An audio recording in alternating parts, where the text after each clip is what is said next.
Capítulo 1. Colón, los indígenas y el progreso humano.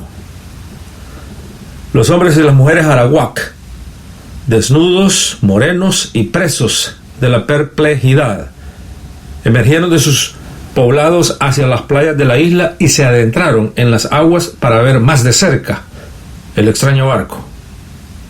Cuando Colón y sus marineros desembarcaron portando espadas y hablando de forma rara, los nativos arawak corrieron a darle la bienvenida, a llevarles alimento, agua y obsequios. Después, Colón escribió en su diario: nos trajeron loros y bolas de algodón y lanzas y muchas otras cosas más que cambiaron por cuentas y cazabelas de halcón. No tuvieron ningún inconveniente en darnos todo lo que poseían. Eran de fuerte constitución, con cuerpos bien hechos y hermosos rasgos. No llevan armas, ni las conocen. Al enseñarles una espada, la cogieron por la hoja y se cortaron, al no saber lo que era. No tienen hierro. Sus lanzas son de caña. Serían unos criados magníficos.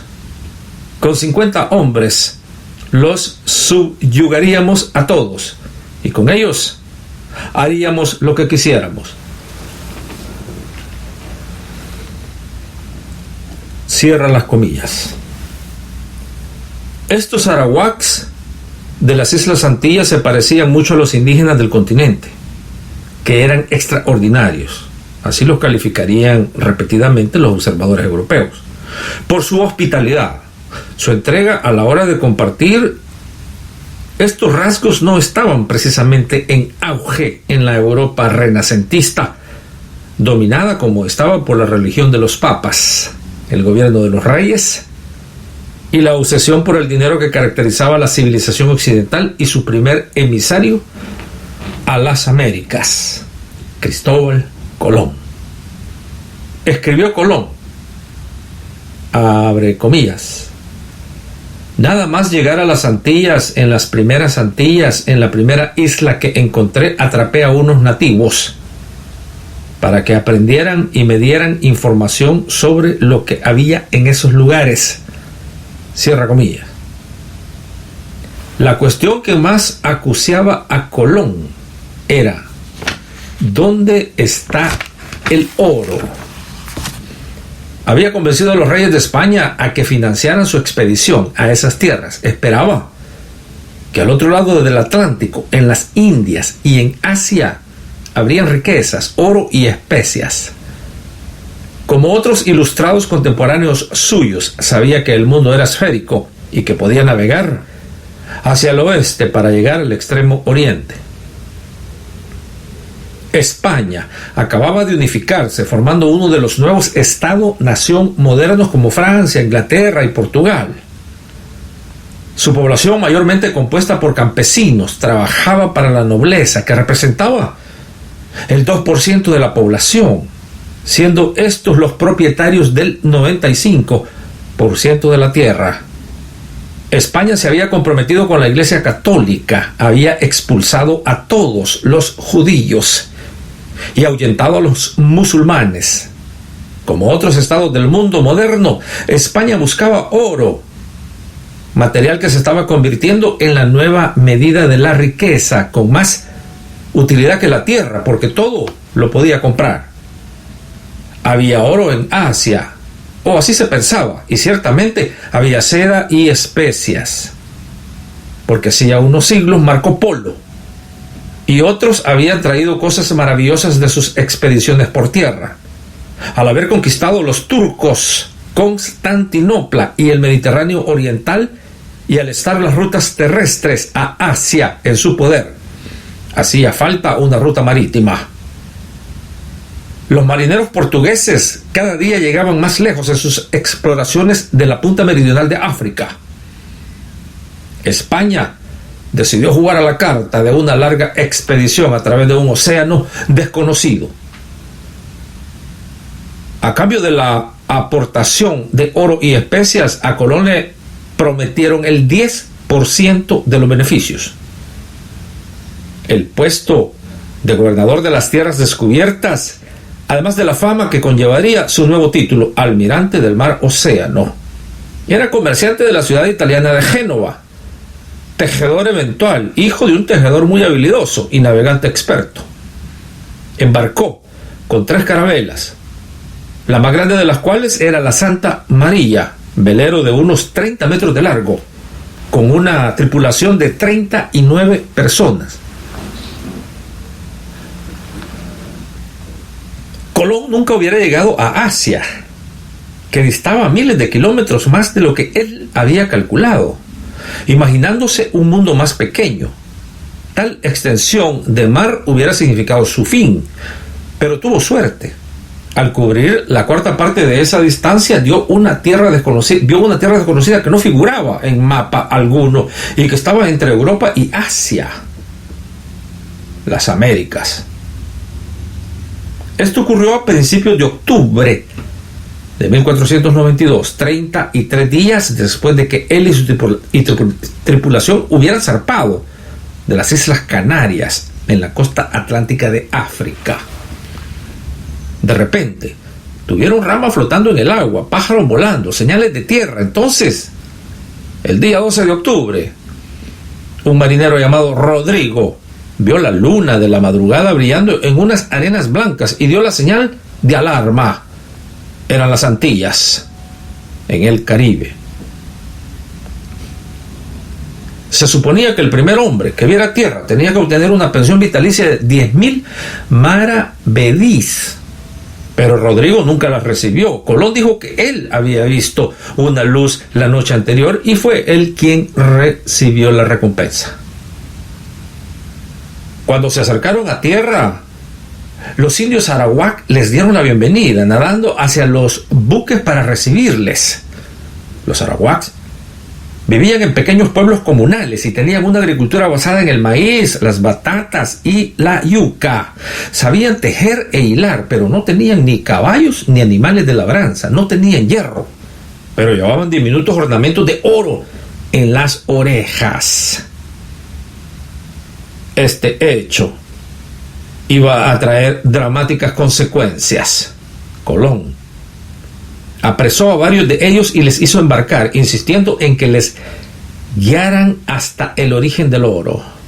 Luego navegó a la que hoy conocemos como la isla de Cuba y luego a la Española, la isla que hoy se compone de Haití y la República Dominicana. Allí, los destellos de oro visibles en los ríos y las máscaras de oro que un jefe indígena local ofreció a Colón provocaron visiones delirantes de oro sin fin. En Española, Colón construyó un fuerte con la madera de la Santa María que había embarrancado. Fue la primera base militar europea en el hemisferio occidental. Lo llamó Navidad. Y allí dejó a 39 miembros de su tripulación con instrucciones de encontrar y almacenar oro. Apresó más indígenas y los embarcó en las 2 naves que le quedaban. En un lugar de la isla se enzarzó en una lucha con unos indígenas que se negaron a suministrarle la cantidad de arcos y flechas que él y sus hombres deseaban. 2 fueron atravesados con las espadas y murieron desangrados. Entonces la Niña y la Pinta embarcaron rumbo a los Azores y España. Cuando el tiempo enfrió, algunos de los prisioneros indígenas murieron. El informe de Colón a la corte de Madrid era extravagante. Insistió en el hecho de que había llegado a Asia. Se refería a Cuba. Y una isla de la costa china. Era española. Sus descripciones eran parte verdad, parte ficción. Abrimos comillas. Española es un milagro. Montañas y colinas, llanuras y pasturas son tan fértiles como hermosas. Los puertos naturales son increíblemente buenos y hay muchos ríos anchos, la mayoría de los cuales contienen oro. Hay muchas especias y 9 grandes minas de oro y otros metales. Los indígenas, según el informe de Colón, son, abre comillas, son tan ingenuos y generosos con sus posesiones que nadie les hubiera visto se lo creería. Cuando se pide algo que tienen, nunca se niegan a darlo, al contrario, se ofrecen a compartirlo con cualquiera. Cierra comillas. Concluyó su informe con una petición de ayuda a sus majestades y ofreció que a cambio en su siguiente viaje les traería cuanto oro necesitasen y cuantos esclavos pidiesen. Se prodigó en expresiones de tipo religioso. Abre comillas. Es así que el Dios eterno, nuestro Señor, da victoria a los que siguen su camino, frente a los que aparenta ser imposible. Cierra comillas. A causa del exagerado informe y las promesas de Colón, le fueron concedidos 17 naves y más de 1.200 hombres para su segunda expedición. El objetivo era claro: obtener esclavos y oro. Fueron por el Caribe de la isla en isla apresando indígenas, pero a medida que se iba corriendo la voz acerca de las intenciones europeas, iban encontrando cada vez más poblados vacíos. En Haití vieron que los marineros que habían dejado en Fuerte Navidad habían muerto en una batalla con los indígenas después de merodear por la isla en cuadrillas en búsqueda de oro, atrapando a mujeres y niños para convertirlos en esclavos y utilizarlos como objetos sexuales y para trabajos forzados. Ahora, desde su base en Haití, Colón enviaba múltiples expediciones así hacia el interior. No encontraron oro, pero tenían que llenar las naves que volvían a España con algún tipo de dividendo. En el año 1495 realizaron una gran incursión en busca de esclavos. Capturaron a 1.500 hombres, mujeres y niños arawaks. Les retuvieron en corrales vigilados por españoles y perros, para luego escoger los mejores 500 especímenes y cargarlos en naves. De esos 500, 200 murieron durante el viaje. El resto llegó con vida a España para ser puesto a la venta por el arcediano de la ciudad, que anunció que, aunque los esclavos estuviesen desnudos como el día que nacieron, mostraban la misma inocencia que los animales. Colón escribió más adelante: en el nombre de la Santa Trinidad, continuemos enviando todos los esclavos que se puedan vender. Pero en el cautiverio morían demasiados esclavos, así que Colón, desesperado por la necesidad de devolver dividendos a los que habían invertido dinero en su viaje, tenía que mantener sus promesas de llenar sus naves de oro. En la provincia de Sicao, en Haití, donde él y sus hombres imaginaban la existencia de enormes yacimientos de oro, ordenaron que todos los mayores de 14 años recogieran cierta cantidad de oro cada 3 meses. Cuando se le traían, les daban un colgante de cobre para que lo llevaran al cuello. A los indígenas que encontraban sin colgante de cobre, les cortaban las manos y se desangraban hasta la muerte. Los indígenas tenían una tarea imposible. El único oro que había en la zona era el polvo acumulado en los riachuelos, así que huyeron, siendo cazados por perros y asesinados. Los arawaks intentaron reunir un ejército de resistencia, pero se enfrentaban a españoles que tenían armaduras, mosquetes, espadas y caballos.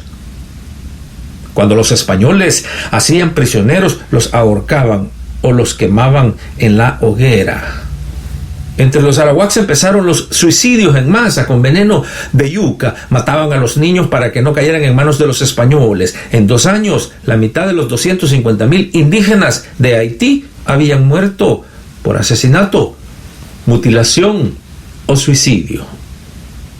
Cuando se hizo patente que no quedaba oro, a los indígenas se los llevaban como esclavos a las grandes haciendas, que después se conocerían como encomiendas. Se les hacía trabajar a un ritmo infernal y morían a millares. En el año 1515, quizás quedaban 50,000 indígenas. En el año 1550, habían 500. Un informe del año 1650 revela que en la isla no quedaban ni uno de los arawaks autóctonos, ni de sus descendientes. La principal fuente de información sobre lo que pasó en la isla después de la llegada de Colón, y para muchos temas la única, es Bartolomé de las Casas. De sacerdote joven había participado en la conquista de Cuba. Durante un tiempo fue el propietario de una hacienda donde trabajaban esclavos indígenas, pero la abandonó y se convirtió en un vehemente crítico de la crueldad española. Las Casas transcribió el diario de Colón, y a los 50 años empezó a escribir una historia de las Indias en varios volúmenes. En la sociedad india se trataba tan bien a las mujeres que los españoles quedaron atónitos. Las Casas describe las relaciones sexuales, abro comillas. No existen las leyes matrimoniales. Tanto los hombres como las mujeres escogen sus parejas y las dejan a su placer, sin ofensa, celos ni enfado. Se reproducen a gran ritmo. Las mujeres embarazadas trabajan hasta el último minuto y dan a luz casi sin dolor. Al día siguiente se levantan, se bañan en el río y quedan tan limpias y sanas como antes de parir. Si se cansan de sus parejas masculinas, abortan con hierbas que causan la muerte del feto.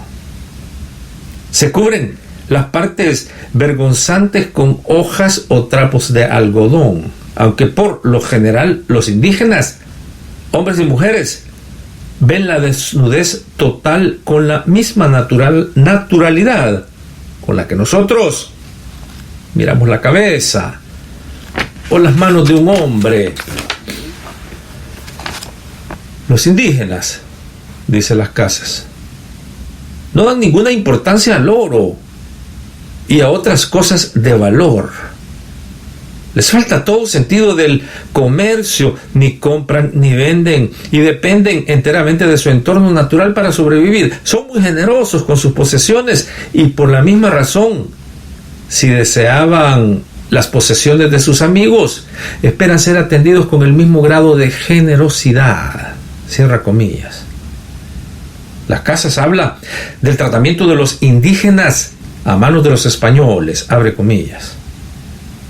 Testimonios interminables dan fe del temperamento benigno y pacífico de los nativos, pero fue nuestra labor la de exasperar, asolar, matar, mutilar y destrozar a quien puede extrañar, pues si de vez en cuando intentaban matar a alguno de los nuestros. El almirante, es verdad, fue tan ciego como los que le vinieron detrás y tenía tantas ansias de complacer al rey que cometió crímenes irreparables contra los indígenas. Cierra comillas. El control total conllevó una crueldad igualmente total. Los españoles no se lo pensaban 2 veces antes de apuñalarlos a docenas y cortarles para probar el afilado de sus espadas. Las Casas explica cómo 2 de estos supuestos cristianos se encontraron un día con 2 chicos indígenas, cada uno con un loro. Les quitaron los loros y para su mayor disfrute cortaron la cabeza a los chicos. Cierra comillas.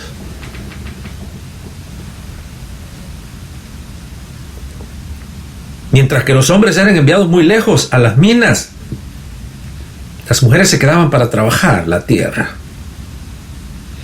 Los obligaban a cavar y a levantar miles de elevaciones para el cultivo de la yuca, un trabajo insoportable. Abre comillas. De esta forma las parejas solo se unían una vez cada 8 o 10 meses, y cuando se juntaban tenían tal cansancio y tal depresión que dejaban de procrear. Respecto a los bebés, morían al poco rato de nacer porque a sus madres se les hacía trabajar tanto y estaban tan hambrientas que no tenían leche para amamantarlos. Y por esta razón, mientras estuve en Cuba, murieron 7,000 niños en 3 meses. Algunas madres inclusive llegaron a ahogar a sus bebés de pura desesperación. De esta forma, los hombres morían en las minas, las mujeres en el trabajo y los niños de falta de leche. Y en un breve espacio de tiempo, esta tierra que era tan magnífica, poderosa y fértil, quedó despoblada. Mis ojos han visto estos actos tan extraños a la naturaleza humana y ahora tiemblo mientras escribo. Cierra comillas.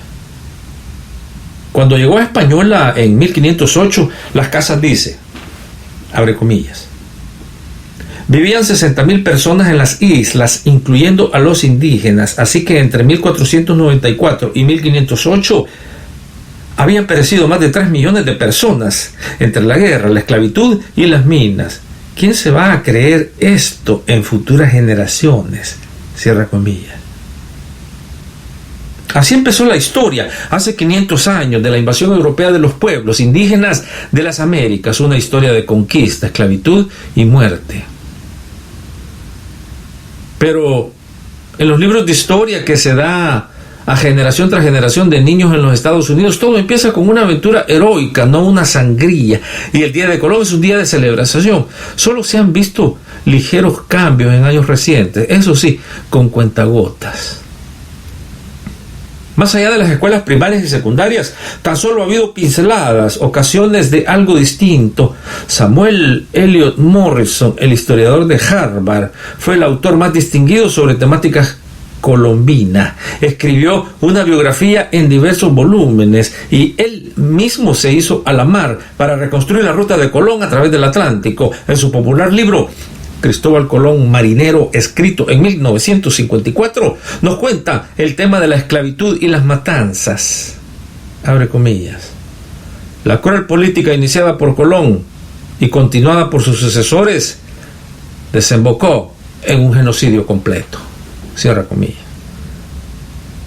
Esta cita aparece en una de las páginas del libro, sepultada en un entorno de gran romanticismo. En el último párrafo del libro, Morrison da un resumen de sus impresiones sobre Colón. Abre comillas. Tenía defectos, pero en gran medida eran defectos que nacían de las cualidades que le hicieron grande, su voluntad indomable, su impresionante fe en Dios y en su propia misión como portador de Cristo a las tierras, allende los mares, su rosuda persistencia a pesar de la marginación, la pobreza y el desánimo que le acechaban. Pero no tenía mácula ni había fallo alguno en la más esencial y sobresaliente de sus cualidades, su habilidad como marinero. Cierra comillas. Se puede mentir como un bellaco sobre el pasado, o se pueden omitir datos que pudieran llevar a conclusiones inaceptables. Morrison no hace ninguna cosa ni la otra. Se niega a mentir respecto a Colón. No se salta el tema de los asesinatos en masa. Efectivamente los describe con la palabra más desgarradora que se pueda usar: genocidio. Pero hace otra cosa. No se entretiene en la verdad y pasa a considerar las cosas que le resultan más importantes. El hecho de mentir demasiado descaradamente o de hacer disimuladas omisiones comporta el riesgo de ser descubierto, lo cual, si ocurre, puede llevar al lector a rebelarse contra el autor. Sin embargo, el hecho de apuntar los datos para seguidamente enterrarlos en una masa de información paralela equivale a decirle al lector con cierta calma afectada: sí, hubo asesinatos en masa, pero no es lo verdaderamente importante. Debiera pesar muy poco en nuestros juicios finales. No debería afectar tanto lo que hagamos en el mundo. La verdad es que el historiador no puede evitar enfatizar unos hechos y olvidar otros. Esto le resulta tan natural como el cartógrafo, que con el fin de producir un dibujo eficaz o efectos prácticos, primero debe allanar o distorsionar la forma de la Tierra para entonces escoger entre la desconcertante masa de información geográfica las cosas que necesita para los propósitos de tal o cual mapa.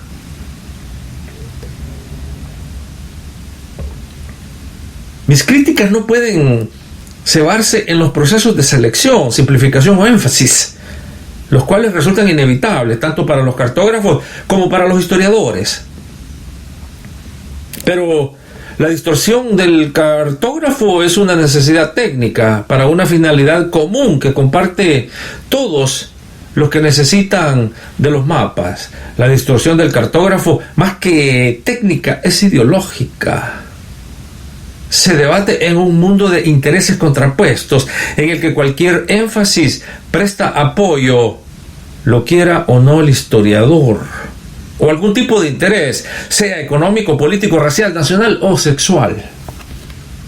Además, este interés ideológico no se expresa tan abiertamente ni resulta tan obvio como el interés técnico del cartógrafo. Esta es una proyección Mercator para navegación de larga distancia. Para la distancia corta debe ser una proyección diferente. No se presenta como si todos los lectores, temas históricos tuvieran un interés común que los historiadores satisfacen con su gran habilidad.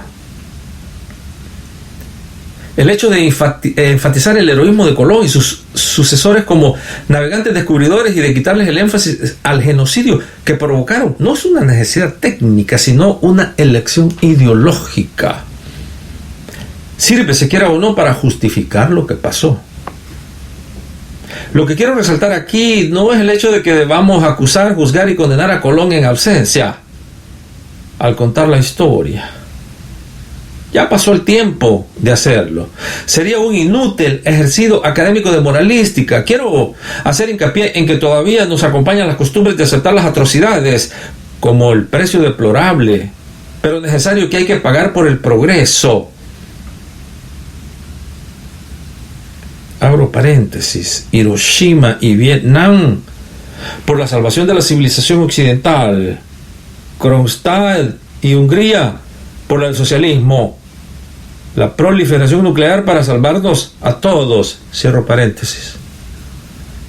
Una de las razones que explican por qué nos merodean todavía estas atrocidades es que hemos aprendido a enterrarlas en una masa de datos paralelos, de la misma manera que se entierran los residuos nucleares en contenedores de tierra.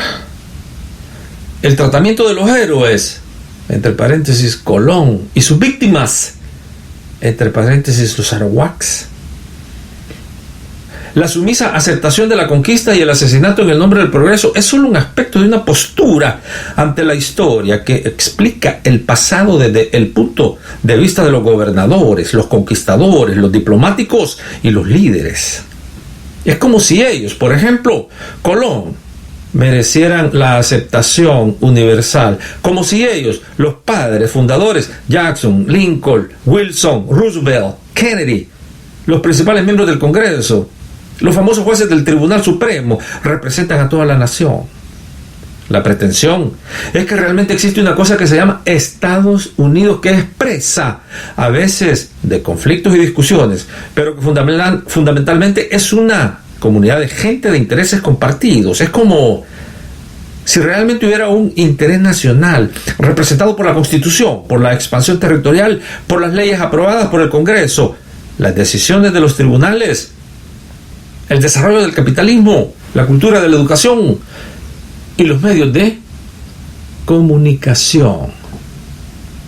La historia es la memoria de los estados, escribió Henry Kissinger en su primer libro, A World Restored, un mundo restaurado, en el que se dedicó a contar la historia de Europa del siglo XIX desde el punto de vista de los líderes de Austria e Inglaterra, ignorando los millones que sufrieron las políticas de sus estadistas. Desde su punto de vista, la paz que tenía Europa antes de la Revolución Francesa quedó restaurada por la diplomacia de unos pocos líderes nacionales, pero para los obreros industriales de Inglaterra, para los campesinos de Francia, para la gente de color en Asia y África, para las mujeres y los niños de todo el mundo, salvo los de clase acomodada, era un mundo de conquista, violencia, hambre, explotación. Un mundo no restaurado, sino desintegrado. Mi punto de vista al contar la historia de los Estados Unidos es diferente. No debemos aceptar la memoria de los estados como cosa propia.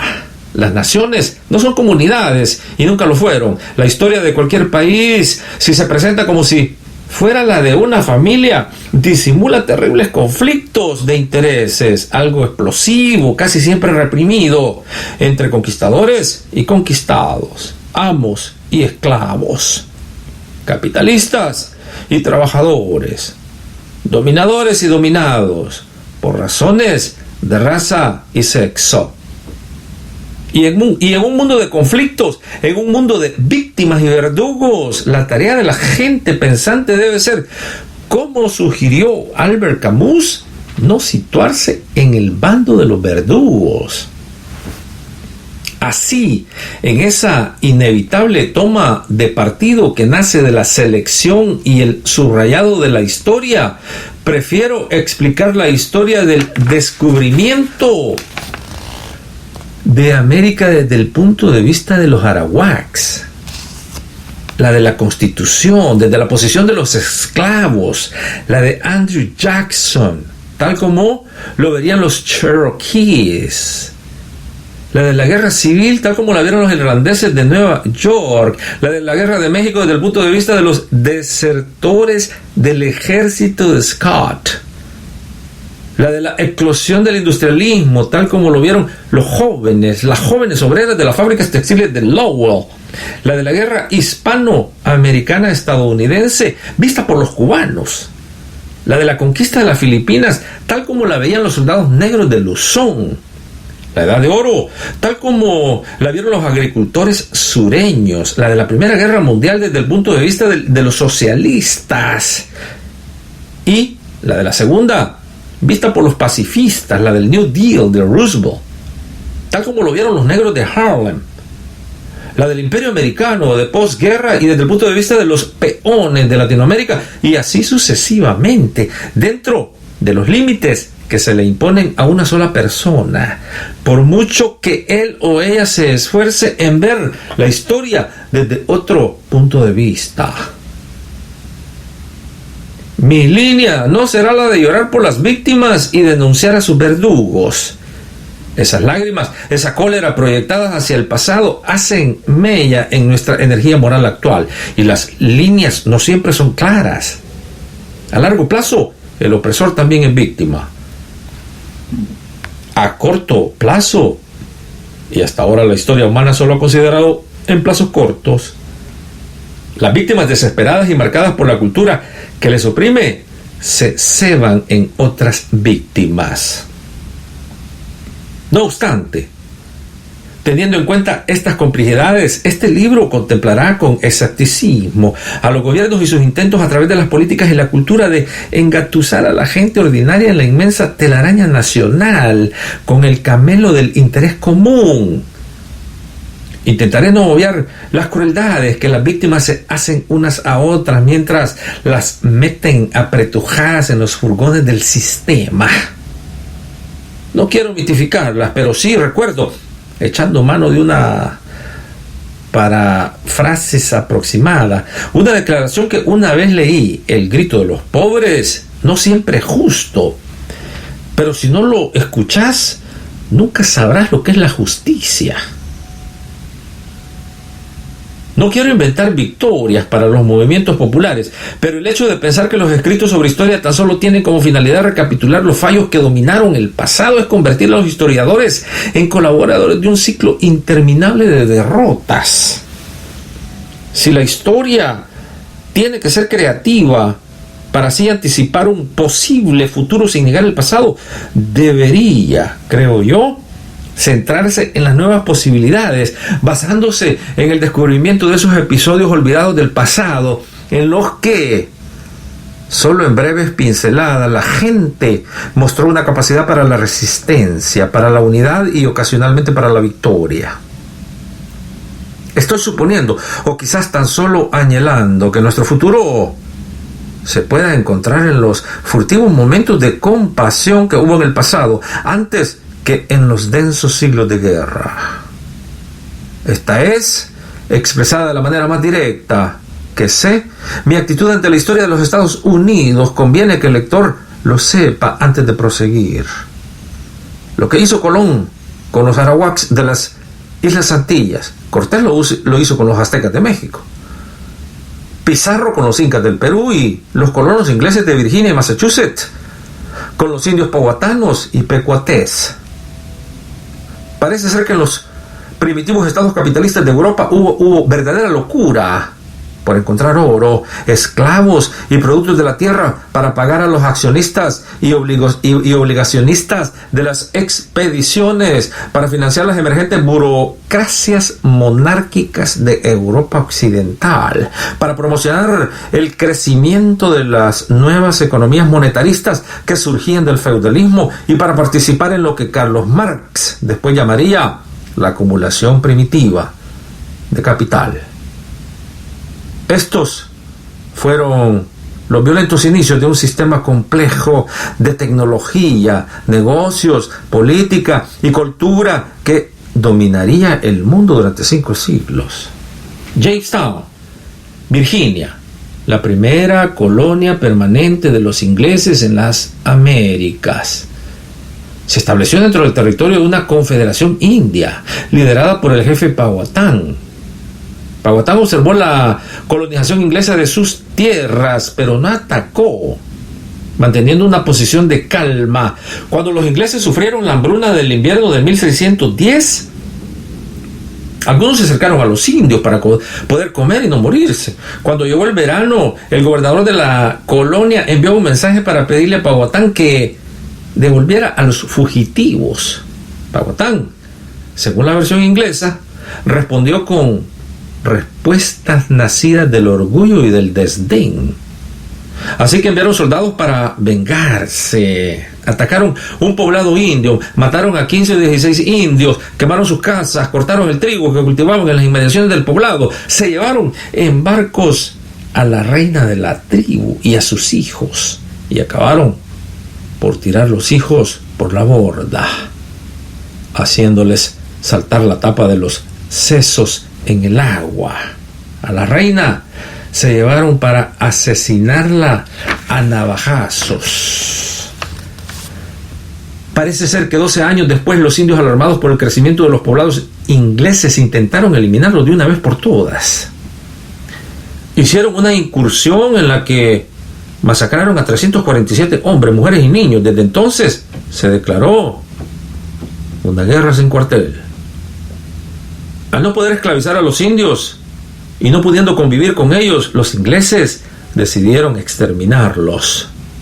Según el historiador Edmund Morgan, abro comillas, en el plazo de 2 o 3 años desde la masacre, los ingleses habían vengado varias veces todas las muertes de ese día, cierra comillas. En ese primer año de presencia del hombre blanco en Virginia, entre paréntesis 1607, Powhatan había dirigido una petición a John Smith. Resultó ser profética. Se puede dudar de su autenticidad, pero se asemeja tanto a tantas declaraciones indias que si no se la puede considerar el borrador de esa primera petición, por lo menos sí lleva el mismo espíritu. Abro comillas. He visto morir a 12 generaciones de mi gente. Conozco la diferencia entre la paz y la guerra mejor que ningún otro hombre de mi país. ¿Por qué toman ustedes por la fuerza lo que pudieran obtener por vía pacífica? ¿Por qué quieren destruir a los que les abastecen de alimentos? ¿Qué pueden ganar con la guerra? ¿Por qué nos tienen envidia? Estamos desarmados y dispuestos a darles lo que pidan si vienen en son de amistad. No somos tan inocentes como para ignorar que es mucho mejor comer buena carne, dormir tranquilamente, vivir en paz con nuestras esposas y nuestros hijos, reírnos y ser amables con los ingleses y comerciar para obtener su cobre y sus hachas, que huir de ellos y malvivir en los fríos bosques, comer bellotas, raíces y otras porquerías y no poder comer ni dormir por la persecución que sufrimos. Cierra comillas. Cuando llegaron los primeros colonos a Nueva Inglaterra, los Pilgrim Fathers, también se instalaron en territorio habitado por tribus indias y no en tierras deshabitadas. Los indios Pequotέ habitaban en lo que hoy es Connecticut del Sur y Rhode Island. Los puritanos los querían echar, codiciaban sus tierras. Así empezó la guerra con los pequotés. Ocurrieron masacres en ambos bandos. Los ingleses desarrollaron una táctica guerrera que antes había usado Cortés y que después reaparecería en el siglo XX, incluso de forma más sistemática. Los ataques deliberados a los no combatientes para aterrorizar al enemigo. Así que los ingleses incendiaron los wigwams de los poblados. William Bradford, en su libro contemporáneo History of the Plymouth Plantation, describe la incursión de John Mason en el poblado Pequoté. Abre comillas. Los que escaparon al fuego fueron muertos a espalda. Algunos murieron a hachazos y otros fueron atravesados con el espadín, y así se dio buena cuenta de ellos en poco tiempo, y pocos lograron huir. Se piensa que murieron unos 400 esa vez. Verles freír en la sartén resultó un terrible espectáculo. Cierra comillas. Un pie de página en el libro de Virgil Vogel, This Land Was Ours, 1972. Esta tierra era nuestra. Dice lo siguiente, abre comillas, la cantidad oficial de pequotés que ahora quedan en Connecticut es de 21 personas. Cierra comillas. Durante un tiempo, los ingleses lo intentaron con tácticas más suaves, pero después se descantaron por el exterminio. La población de 10 millones de indios que vivía al norte de México al llegar Colón se reduciría finalmente a menos de 1 millón. Enormes cantidades de indios morían de las enfermedades que introdujo el hombre blanco. Detrás de la invasión inglesa de Norteamérica, detrás de las masacres de indios que realizaron, detrás de sus engaños y su brutalidad, yacía ese poderoso y especial impulso que nace en las civilizaciones y que se basa en la propiedad privada. Era un impulso moralmente ambiguo.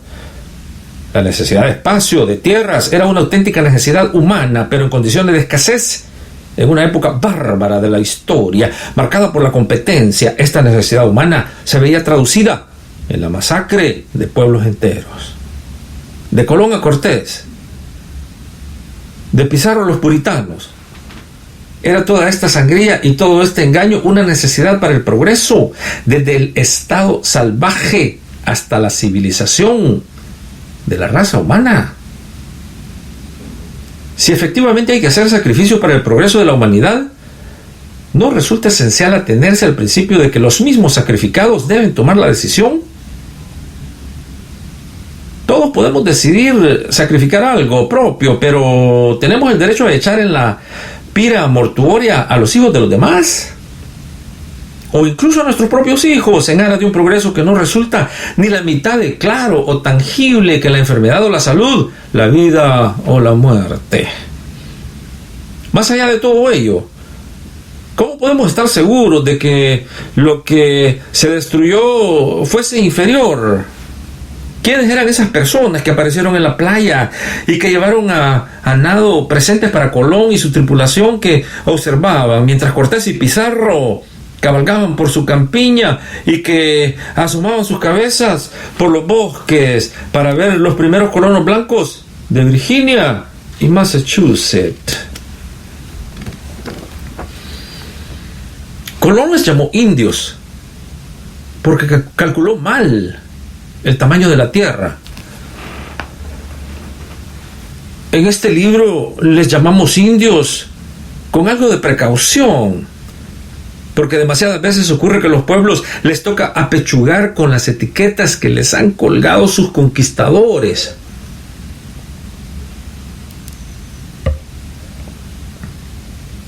Cuando llegó Colón, había unos 75 millones de personas ampliamente repartidas por la enorme masa terrestre de las Américas, 25 de los cuales estaban en el América del Norte. En consonancia con los diferentes entornos de tierra y clima, desarrollaron cientos de diferentes culturas tribales y unas 2,000 lenguas distintas.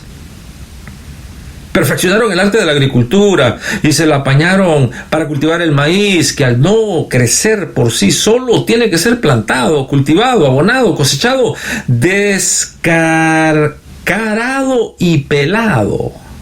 Su ingenio les permitió desarrollar una serie de verduras y frutas diferentes, así como los cacahuetes, el chocolate, el tabaco, caucho.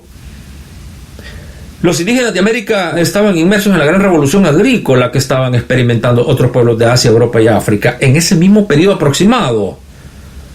Mientras que muchas de las tribus retuvieron las costumbres de los cazadores nómadas y de los recolectores de alimentos en comunas errantes e igualitarias, otras empezaron a vivir en comunidades más estables, en sitios más provistos de alimentos, con poblaciones mayores, más división del trabajo entre hombres y mujeres, más excedentes para alimentar a los jefes y a los brujos, más tiempo de ocio para las labores artísticas y sociales y para construir casas. Entre los Adirondacas y los Grandes Lagos, en lo que hoy en día es Pensilvania y la parte superior de Nueva York, vivía la más poderosa de las tribus del noroeste, la Liga de los Iroqueses. En los poblados iroqueses la tierra era de propiedad compartida y se trabajaba en común, se cazaba en equipo y se dividían las presas entre los miembros del poblado. En la sociedad de los iroqueses las mujeres eran respetadas, cuidaban los cultivos y se encargaban de las cuestiones del poblado, mientras los hombres cazaban y pescaban, como apunta Gary Nash en su fascinante estudio de la América primitiva, Red, White and Black. Abro comillas. Así se compartía el poder entre sexos y brillaba por su ausencia en la sociedad iroquesa la idea europea del predominio masculino y de la sumisión femenina. Cierra comillas. Mientras que a los hijos de la sociedad iroquesa se les enseñaba el patrimonio cultural de su pueblo y la solidaridad para con su tribu, también se les enseñaba a ser independientes y a no someterse a los abusos de la autoridad.